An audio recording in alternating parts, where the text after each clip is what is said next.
Muy buenas a todos, alumnos y alumnas, espero que estéis bien y con mucha salud y suerte, ¿vale? Vámonos a la página 118 y 119 del libro de Ciencias Sociales.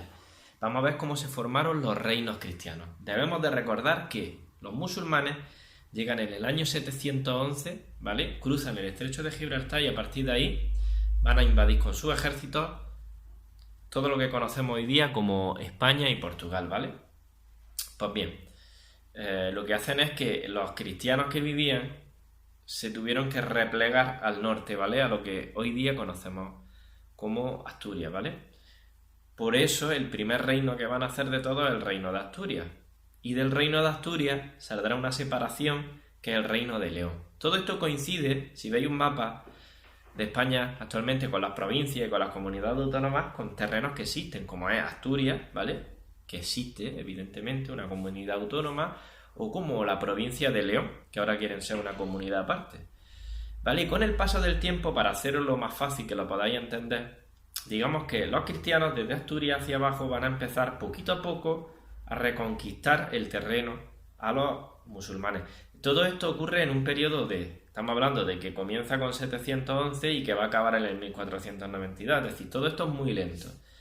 De tal manera que con esa reconquista, el norte cada vez va a ser cristiano, pero poco a poco van a llegar a la mitad de lo que hoy conocemos como la península ibérica y van a ir ganando terreno. Y van a salir distintos reinos. Vosotros tenéis que entender un reino como un país. No es un país, ¿vale? Pero un reino es como un país, para que vosotros lo tengáis en vuestra mente. Entonces en España, en aquella época, teníamos el reino de Aragón, el reino de León, el de Navarra, el reino de Castilla, que va a ser el más fuerte.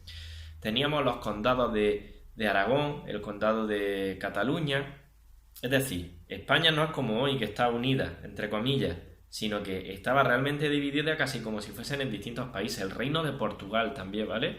Digamos que conforme avanza esa reconquista salen distintos reinos, cada uno con su rey. Tenéis que pensar en España como si hubiese 5 o 6 reyes más aparte al andaluz, ¿vale? Como era aquello, ¿no?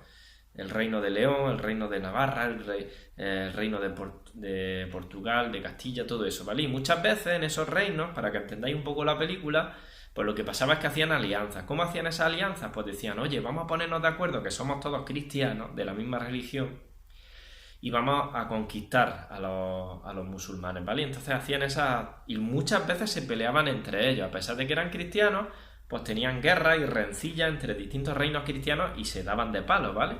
Y muchas veces lo que hacían eran matrimonio, es decir, pues yo te doy a mi hija para que se case con tu hijo y unimos temporalmente a estos reinos y demás.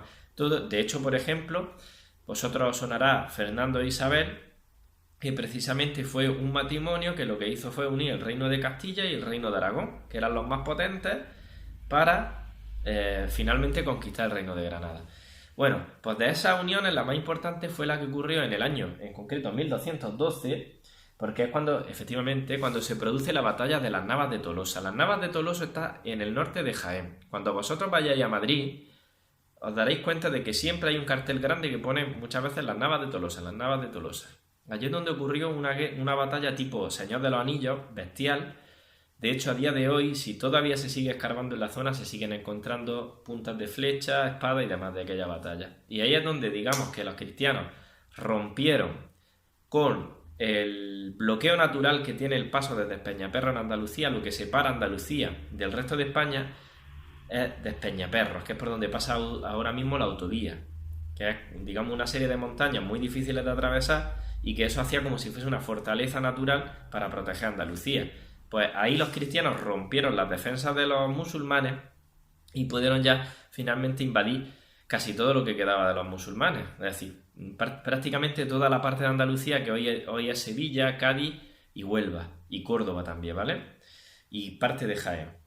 Y solo quedaron los musulmanes a partir de 1212 con Málaga, Granada y Almería. Y por Almería también empezaron a conquistarles, ¿vale? Básicamente esa es la historia. Quiero que la leáis muchas veces, pero la idea es esa, ¿vale? Que hay varios reinos cristianos que a veces se unen y tal y que van reconquistando lo que hoy día conocemos como la península ibérica. Luego está el fenómeno de la repoblación. Bueno, pues conforme iban conquistando esas tierras tenían que traer a nuevos cristianos. O sea, bien, se decían cristianos viejos, ¿vale? Cristianos viejos eran aquellos cristianos que sus padres eran cristianos, que sus abuelos eran cristianos, que sus bisabuelos eran cristianos, se llamaban así, cristianos viejos, cristianos de confianza. Pues a lo mejor si conquistaban, por ejemplo, Jaén, pues traían cristianos, ¿de dónde? De Navarra, por ejemplo. De hecho, voy a comentar algo bastante interesante. Hicieron un análisis del ADN de algunos españoles y se dieron cuenta como el ADN coincide, de forma vertical dependiendo de la zona en la que vivas. Por ejemplo, si eres una persona de Granada, tiende a coincidir con lo que más o menos tienes en lo alto, que sería la parte de Aragón, ¿vale? ¿Por qué? Porque esas repoblaciones se hicieron de forma vertical. Curiosamente, donde hay mayor cantidad de ADN musulmán en España es la zona de Galicia. Y esto ocurre por una cosa que va a ocurrir después, y es que los musulmanes se quedaron con nosotros viviendo muchísimos años, pero luego hubo peleas y lo que hicieron los cristianos pues era separar familias para que no se unieran y no hicieran guerra, digamos. Entonces muchas veces muchos musulmanes de Granada, antes de expulsarlos, que también se hizo, lo que hacían era desperdigarlos por España, y muchos acabaron, fijaros, en el norte, a pesar de que la gente tiende a pensar que los granadinos tenemos más ADN musulmán. Pues no es así, es al contrario, aquí se repobló mucho, incluso se repobló más adelante, eso ocurrirá después, con personas de otros países, ¿vale? Personas que venían de países del norte y de Centro Europa. Bueno, también está el fenómeno de los señoríos. Tenemos los reyes y luego hay señoríos que son como pequeñas zonas que las controla un señor en su castillo, tenéis que pensarlo, que protege a los campesinos. ¿A cambio de qué? A cambio de que esos campesinos le den parte de su cosecha, ¿vale? Para que cuando venga un ataque, pues ellos se puedan meter dentro de su castillo y se defiendan. Y esos señores lo que hacen es pactar con los reyes y precisamente prestar los soldados que tienen para hacer la batalla. Los reyes no es como los reyes estos así tipo de las películas que mandaban mucho, sino que los reyes eran los reyes, pero debajo había señores, había varones, nobles y demás, y lo que hacían todas esas personas eran prestar sus soldados de forma independiente a los reyes para una causa que a ellos les interesaban, y muchas veces lo que hacían los señores y los nobles eran quitar al rey que había encima, y lo quitaban por la fuerza, porque no les interesaba la política que estaba haciendo.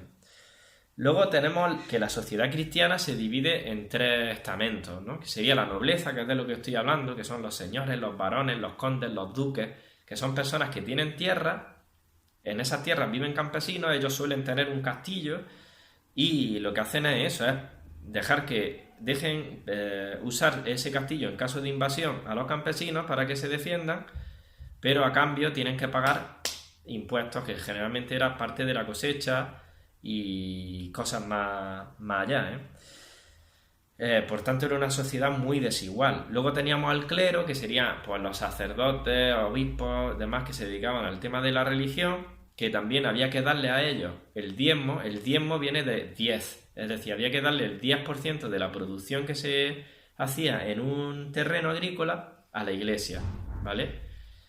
Como pago, ¿vale? Y luego estaban los trabajadores, que eran, digamos, la parte baja de la pirámide, que eran, pues, los que iban al campo, la gente, digamos, el pueblo llano, ¿vale? Y ya está. Y luego, pues, tendríamos, dentro de la nobleza, digamos, el máximo exponente, pues, sería el rey. Y ya está. Luego, con respecto a las actividades, quiero que hagáis la 1, la 2 y la 3, ¿vale? Que son muy sencillas. Y ahora después pongo yo la de esta, ¿vale? No quiero alargarme mucho en los vídeos, pero vamos, podríamos estar hablando de esto bastante. Y es muy, muy, muy interesante. Así que siempre, si puedo, os pongo algún vídeo que os lo intente explicar más allá, ¿vale? Por si alguien quiere saber un poquito más de historia.